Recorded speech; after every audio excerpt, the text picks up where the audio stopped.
شروع اللہ کے نام سے جو بڑا مہربان نہایت رحم والا ہے۔ السلام علیکم ورحمۃ اللہ وبرکاتہ۔ امید کرتی ہوں آپ سب ایمان و سلامتی کی بہترین حالتوں میں ہوں گے۔ میری اللہ پاک سے دعا ہے اللہ پاک آپ کو ہمیشہ اچھے حالوں میں رکھے۔ آج ہم جس ٹاپک پر بات کریں گے وہ ہے توبہ کے باوجود بھی گناہوں کا ہو جانا، یعنی ہم توبہ کرتے ہیں اس کے بعد بھی ہم سے جو گناہ ہو جاتے ہیں اس پر کیا کرنا چاہیے یا وہ گناہ کیوں ہوتے ہیں، آج ہم اس چیز کو ڈسکس کریں گے۔ ویڈیو کو شروع کرنے سے پہلے اگر آپ نے میرا چینل ابھی تک سبسکرائب نہیں کیا تو میرے چینل کو سبسکرائب کر لیجئے، بیل آئیکن کو ضرور پریس کر لیجئے تاکہ آنے والی نوٹیفیکیشن بر وقت آپ کو مل سکے، اور اگر ویڈیو پسند آئے اسے لائک اور شیئر ضرور کرنا۔ توبہ کے باوجود بھی گناہوں کا ہو جانا۔ ہم انسان ہیں، فرشتے نہیں، ہم اس دنیا میں رہتے ہیں، ہم جنت میں نہیں کہ کوئی گناہ ہو ہی نہ، یا گناہ نام کی کوئی چیز ہی نہیں ہوگی۔ ہم دنیا میں رہتے ہیں اور یہ دنیا تو طرح طرح کے گناہوں میں لدی ہوئی ہے، جہاں کب کس وقت کس سے کیسا گناہ ہو جائے، نظر اٹھتے ہی گناہ ہو جائے، پتہ ہی نہیں چلتا۔ گناہ صرف زنا کرنا، چوری کرنا، نمازیں چھوڑنا نہیں، بلکہ گناہ تو کسی کا دل دکھانا بھی ہے، اور کسی کا دل دکھانا بہت بڑا گناہ ہے۔ یعنی ایسے گناہ جو ہم سے ہو جاتے ہیں اور ہمیں معلوم ہی نہیں چلتا کہ ہم نے کوئی گناہ کیا ہے۔ ہاں، اگر بڑے گناہ ہیں وہ دیکھ کے ہمیں معلوم ہوتا ہے کہ ہم نے یہ گناہ کیا، لیکن بہت سے ایسے گناہ ہیں جس کا ہمیں معلوم ہی نہیں ہوتا کہ ہم نے یہ گناہ کیا ہے، جیسے جانے انجانے میں کسی کا دل دکھا دینا، کسی کی تکلیف کی وجہ بن جانا۔ یہاں ہر قدم سوچ سمجھ کر رکھنا ہے۔ دنیا ہے ہی گناہوں کی جگہ، یہ خطا کے بدلے میں ہی انسان کو عطا کی گئی ہے، تو خطائیں کیسے نہ ہوں؟ خطائیں تو ہوتی ہیں، یہ بڑی بات نہیں۔ بڑی بات معلوم ہے کیا ہے؟ وہ یہ کہ آپ گناہوں سے بچنے کی کوشش کرتے رہیں، یہ نہیں کہ آپ اور گناہ ایسا جو ہو جائے کیا نہ جائے۔ جو کیا جاتا ہے وہ غلطیاں ہوتی ہیں، وہ جان بوجھ کر کیا جاتا ہے، وہ اللہ کے فرمان کے خلاف جانا ہوتا ہے، اور اگر جو گناہ ہو جائے تو اس کے لیے ہے کہ آپ اس کی توبہ کریں اور آگے سے نہ گناہ کرنے کا عہد کریں۔ جب آپ سچی توبہ کرتے ہیں تو اللہ گناہوں کو معاف کر دیتا ہے۔ اللہ کے لیے کوئی بڑی بات نہیں۔ اللہ کے 99 ناموں سے ایک نام ہے غفور۔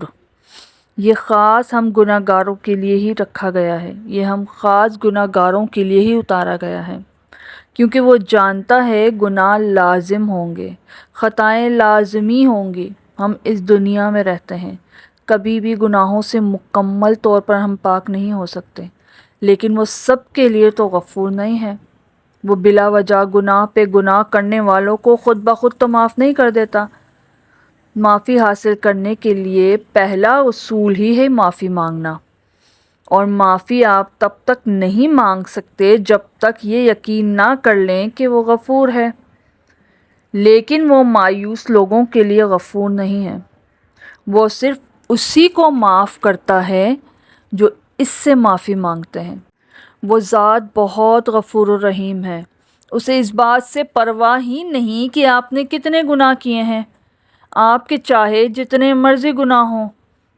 نبی اکرم صلی اللہ علیہ وسلم نے ارشاد فرمایا، اگر تم اتنے گناہ کر لو کہ تمہارے گناہ آسمان تک بھی پہنچ جائیں، مگر اس کے بعد تم توبہ کر لو تو اللہ تمہاری توبہ قبول فرمائے گا۔ آپ نے چاہے اپنی ذات پر جتنا مرضی ظلم ڈھا لیا ہو، آپ کا دل چاہے جتنا مرضی سیاہ ہو گیا ہو، اس کے باوجود بھی جب آپ اللہ کے پاس جاتے ہیں اور آنسو بہاتے ہیں، سچی توبہ کرتے ہیں، یقین جانیں وہ ذات آپ کو اسی وقت معاف کر دیتی ہے۔ وہ آپ کو مایوس نہیں چھوڑتی، ہمیں کبھی اکیلا نہیں چھوڑتی۔ وہ ذات جو ذات رات کو درختوں پر بیٹھے پرندوں کو نیند میں گرنے نہیں دیتی، وہ ذات انسان کو بے یار و مددگار کیسے چھوڑ سکتی ہے؟ اللہ آپ کی پکار سنتا ہے۔ جب آپ اللہ کو پکارتے ہیں، سچے دل سے توبہ کرتے ہیں، وہ آپ کی پکار سنتا ہے۔ وہ تو اسی انتظار میں ہوتا ہے کب میرا بندہ مجھ سے معافی مانگے، کب میں اسے معاف کروں۔ اللہ خود انتظار میں ہوتا ہے کہ اس کا بندہ گناہوں کی اس سے معافی مانگے۔ جب ہم کوئی گناہ کرتے ہیں تو ہمارے دل پر کالا دھبا لگ جاتا ہے۔ حضور صلی اللہ علیہ وسلم نے فرمایا جب انسان استغفار پڑھتا ہے، سچے دل سے توبہ کرتا ہے تو وہ دھبا مٹ جاتا ہے، اور دھبا صرف مٹتا نہیں بلکہ اس کی جگہ نور آ جاتا ہے۔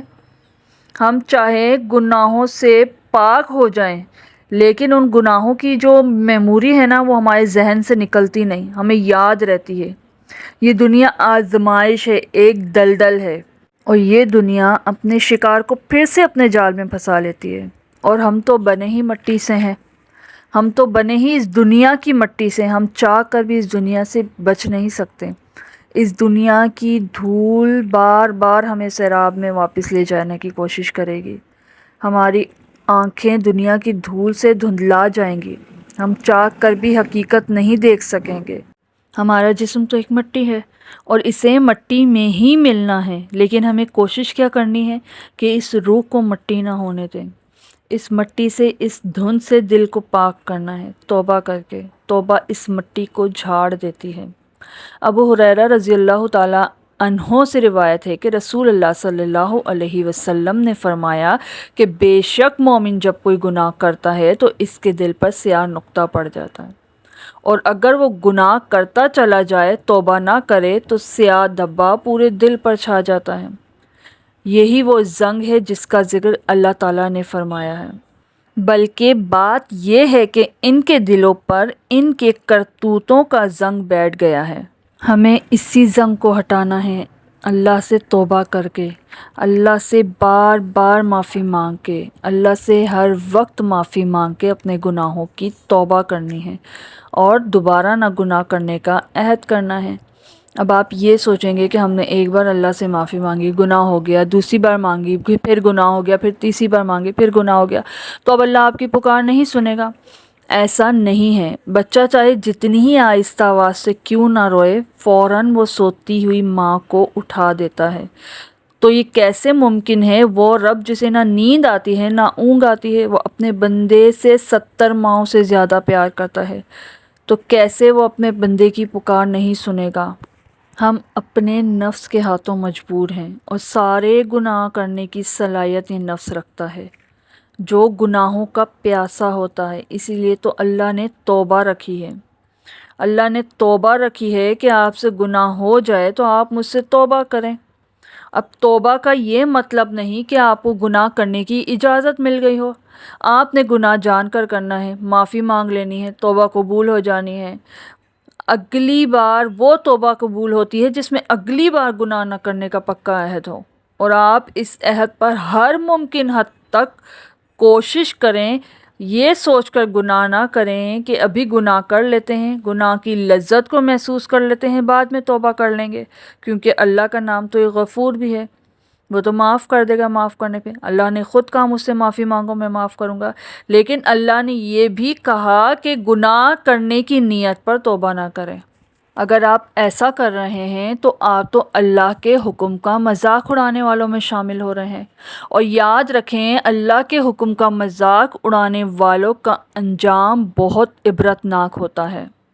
اپنی صفت چھوڑ کر آپ شیاطین کی صفت نہ اپنائیں، آخری حد تک کوشش کریں گناہ نہ کرنے کی، اور اگر ہو جائے تو سچی توبہ کر لیں، توبہ سے دل کو پاک کر لیں اور کبھی نہ گناہ کرنے کا عہد کر لیں، اور اس عہد کو پورا کرنے کے لیے آخری حد تک کوشش کریں۔ نبی اکرم صلی اللہ علیہ وسلم نے فرمایا جب ایک جوان انسان توبہ کرتا ہے نا تو مشرق سے مغرب تک کے قبرستانوں سے 40 دن کے لیے عذاب ہٹا لیا جاتا ہے۔ اب آپ سوچیں اللہ سبحانہ و تعالیٰ اپنے بندے کی توبہ پر کس قدر خوش ہوتا ہے کہ 40 دن کے لیے قبرستانوں سے عذاب ہٹا دیا جاتا ہے، صرف ایک اس جوان انسان کے توبہ کرنے پر۔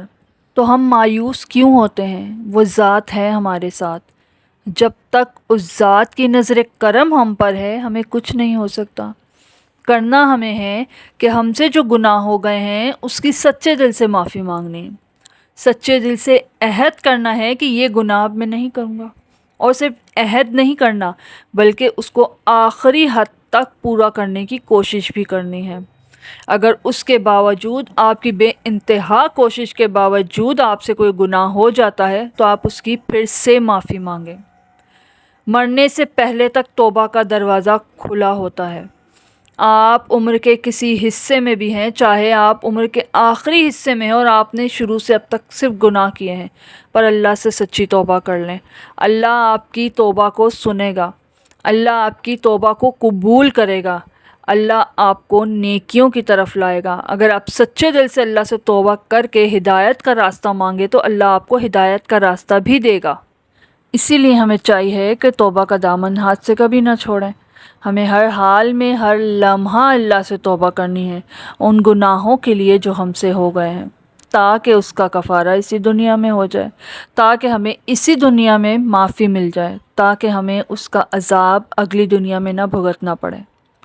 میری اللہ رب العزت سے دعا ہے کہ اللہ رب العزت ہمارے تمام صغیرہ کبیرہ، چھوٹے بڑے، ظاہر باطن، اگلے پچھلے تمام گناہوں کو معاف کرے اور ہمیں مرنے سے پہلے ویسا ہی رکھے جیسا ہم پیدا ہوتے ہوئے تھے، یعنی پاک، ہر گناہ سے پاک۔